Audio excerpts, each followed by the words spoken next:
ನನ್ನ ಮೇಲೂ ಒಂದು ಆಪಾದನೆ ಮಾಡ್ಕೊಂಡು 12-13 ವರ್ಷಗಳಿಂದ ನನ್ನ ಬಾಯಿ ಮುಚ್ಚಿಸ್ಲಿಕ್ಕೆ ಇವತ್ತು ನಮ್ಮ ಜೊತೆ ಮಿತ್ರ ಪಕ್ಷ ಇದೆ. ಆ ಪಕ್ಷದವು ಆ ಸಂದರ್ಭದಲ್ಲಿ ಹಾಕಿರ್ತಕ್ಕಂಥ 1-2 ಕೇಸನ್ನು ಇನ್ನೂ ಜೀವಂತ ಇಟ್ಟುಕೊಂಡಿದ್ದಾರೆ. ಅದರಲ್ಲಿ ಏನೂ ಇಲ್ಲ.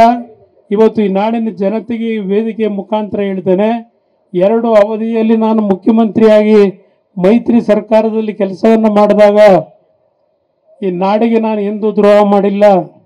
ಇವತ್ತು ಪ್ರಾಮಾಣಿಕವಾಗಿ ದಿನಕ್ಕೆ 20 ಗಂಟೆ ಕೆಲಸ ಮಾಡಿ ಈ ನಾಡಿನಲ್ಲಿ ಹಲವಾರು ಜನಪರವಾದಂಥ ಯೋಜನೆಗಳನ್ನು ಈ ರಾಜ್ಯದಲ್ಲಿ ನಾನು ಅನುಷ್ಠಾನಕ್ಕೆ ತಂದಿದ್ದೇನೆ.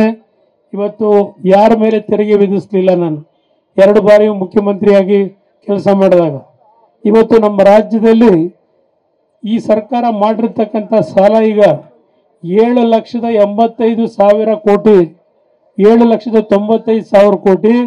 ಈ ಸರ್ಕಾರ ಇನ್ನೆರಡು ವರ್ಷ ಮುಂದುವರೆದರೆ 10 ಲಕ್ಷ ಕೋಟಿಗೆ ಸಾಲದ ಹೊರೆಯನ್ನು ನಿಮ್ಮ ತಲೆಗೆ ಕಟ್ತಾರೆ. ಇವತ್ತು ನಾಡಿನ ಜನತೆಗೆ ಹೇಳ್ತಾರೆ, 5 ಗ್ಯಾರಂಟಿ ಹೆಸರಿನಲ್ಲಿ ನಾವೇನೋ ಜನತೆಯನ್ನು ಆರ್ಥಿಕವಾಗಿ ದೊಡ್ಡ ಮಟ್ಟದಲ್ಲಿ ಬದಲಾವಣೆ ತರ್ತಾ ಇದ್ದೇವೆ, ಶಕ್ತಿಯನ್ನು ತುಂಬುತ್ತೇವೆ ಅಂತ ಏನು ಹೇಳ್ತಾರೆ. ಇವತ್ತು ಸಹ ನನ್ನ ಮನೆ ಹತ್ರ ಬರ್ತಕ್ಕಂತಹ ಹಲವಾರು ಕುಟುಂಬದ ಬಡ ಕುಟುಂಬದ ತಾಯಂದರು ಸಣ್ಣ ಸಣ್ಣ ಮಕ್ಕಳನ್ನ ಕರ್ಕೊಂಡ್ಬರ್ತಾರೆ. ದಲಿತ ಸಮಾಜದ ಹೆಣ್ಣು ಮಕ್ಕಳು ಬರ್ತಾರೆ, ಹಿಂದುಳಿದ ಜನಾಂಗದ ಹೆಣ್ಣು ಮಕ್ಕಳು ಬರ್ತಾರೆ. ಏನಾದರೂ ಮಾಡಿ ನಮ್ಮ ಜೀವನಕ್ಕೆ ಏನಾದರೂ ದಾರಿ ಮಾಡಿ ಅಂತೇಳಿ ನಿಮ್ಮ 2,000 ರೂಪಾಯಿನಿಂದ ಇಡೀ ರಾಜ್ಯದ ಚಿತ್ರಣ ಬದಲಾವಣೆ ಮಾಡ್ತೀವಿ ಅಂತ ಏನು ಹೇಳಿದ್ದೀರಿ. ನನ್ನ ಮನೆ ಹತ್ರ ನಿಮ್ಮ ಇಂಟೆಲಿಜೆನ್ಸ್ ಪೊಲೀಸ್ನವ್ರನ್ನ ಒಬ್ಬನ ಪ್ರತಿನಿತ್ಯ ನಿಲ್ಲಿಸಿ ನನ್ನ ಮನೆಗೆ ಬರ್ತಕ್ಕಂಥ ಬಡ ತಾಯಂದಿರ ಮಕ್ಕಳ ಪರಿಸ್ಥಿತಿಗಳನ್ನೇ ನೋಡ್ತೇನೆ. ಇವತ್ತು ಆ ಮಕ್ಕಳಿಗೆ ವಿದ್ಯೆ ಕೊಡಲಿಕ್ಕೆ ಇವತ್ತು ಶಾಲೆಗೆ ಕಳಿಸ್ತಕ್ಕಂಥದ್ದಕ್ಕೆ ಅವ್ರ ಹತ್ರ ದುಡ್ಡಿಲ್ಲ. ಮನೆಯಲ್ಲಿ ಇವತ್ತು 2 ಹೊತ್ತಿನ ಊಟಕ್ಕೆ ದುಡ್ಡಿಲ್ಲ. ಈ ರೀತಿಯ ಪರಿಸ್ಥಿತಿಯಲ್ಲಿ ಇದ್ದಾರೆ. ಇವತ್ತು ಏನೋ ಒಂದು ಡಿಸ್ಕಷನ್ ನಡೀತಾ ಇತ್ತು.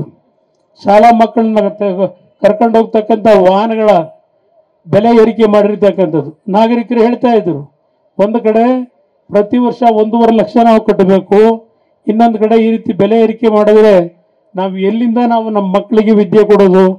ಸಣ್ಣ ಪುಟ್ಟ ಆಟೋ ಡ್ರೈವರ್ಗಳು, ಕೂಲಿ ಕೆಲಸ ಮಾಡೋರು ಇವತ್ತು ಸರ್ಕಾರದ ಶಾಲೆಗಳಿಗೆ ಕಳಿಸ್ಲಿಕ್ಕೆ ಹಿಂದೆ ಮುಂದೆ ನೋಡ್ತಾರೆ. ಇವತ್ತು ಎಲ್ಲರೂ ಆ ತಂದೆ ತಾಯಂದರು ಸಹ ನನ್ನ ಮಕ್ಕಳು ಏನಾದರೂ ಜೀವನದಲ್ಲಿ ದೊಡ್ಡ ಮಟ್ಟದಲ್ಲಿ ಬದುಕಲಿ ಅಂತೇಳಿ ಸಾಲ ಸೋಲ ಮಾಡಿ ಇವತ್ತು ಆ ಒಂದು ಖಾಸಗಿ ಶಾಲೆಗಳಿಗೆ ಸೇರಿಸ್ತಾರೆ. ಆದರೆ ಇವತ್ತು ಅವ್ರ ಕುಟುಂಬದ ಪರಿಸ್ಥಿತಿಗಳು, ಅವರ ಪ್ರತಿನಿತ್ಯ ದುಡಿಮೆ ಎಲ್ಲಿಗೆ ಇವತ್ತು ಕೊಡಬೇಕು ಅಂತಕ್ಕಂಥ ಕಷ್ಟವನ್ನು ಎದುರಿಸ್ತಿರ್ತಕ್ಕಂಥ ನೋಡ್ತಾ ಇದ್ದೇವೆ.